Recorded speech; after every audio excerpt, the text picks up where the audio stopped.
Dear students, now let's take a look at number 5 and number 6.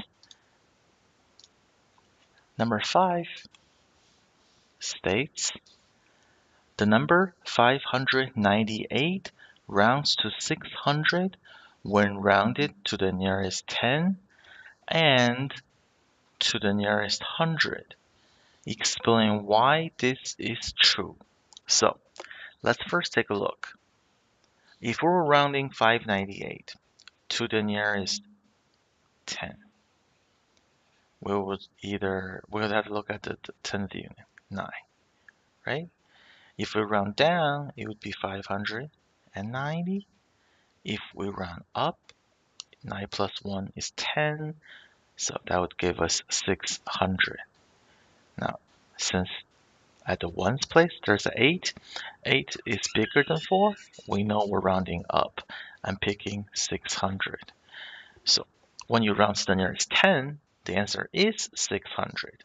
Let's see what happens when we round to the nearest 100. 598, we're going to look at the 5. If we're going to round down, it would just be 500.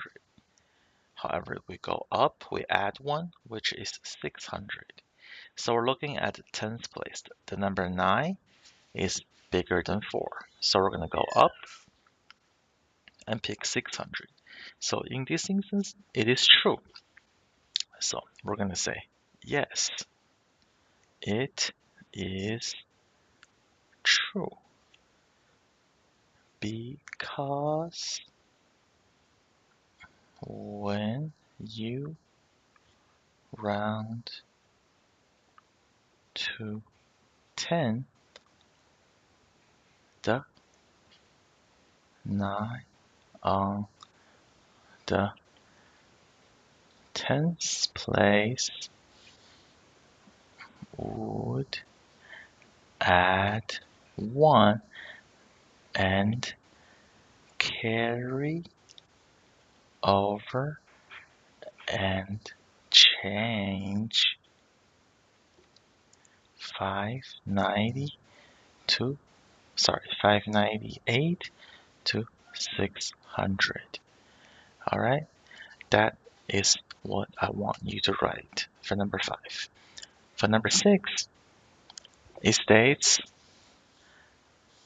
657 people rode the train on Friday. 892 more people rode the train on Saturday than Friday. How many people rode the train on both days? So what you need to do first here is to write this out. 657 people rode the train on Friday. 892 more people rode the train on Saturday than Friday. How many people rode the train on both days? So we know right off the bat. We have 2 days, Friday and Saturday. The question is asking us how many people rode the train on both days. Therefore, we just need to add Friday and Saturday's people, then we can figure out how many people rode the train on both days.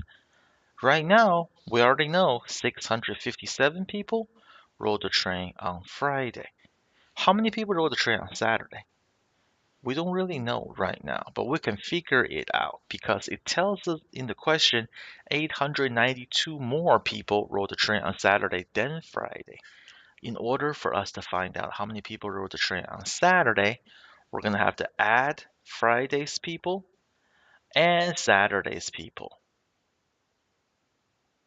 If we add them all together, we can figure out how many people rode the train on both days.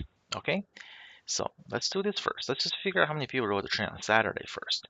We're going to put a parentheses around that. You don't always have to do this. I'm just doing this to show you. I'm trying to figure out Saturday first. 657 plus 892. We're going to line up on the right side because that's the right side. 7 plus 2 is 9. 5 plus 9 is 14. 6 plus 8 plus 1 is what? 15. The answer here is 1,549 people. Don't forget to add Friday's number to that. we're going to add 657 people. Okay, so 9 plus 7 here, that's 16. 4 plus 5 plus 1 is the same as 4 plus 1, 5 plus another 5, which is 10. 5 plus 6 plus 1, that's 12. 1 plus 1 is 2. The answer here is 2,206. So you could, on the very bottom, write 2,206 people rode the train on both days. All right, and that's how you do number 6. Thank you so much.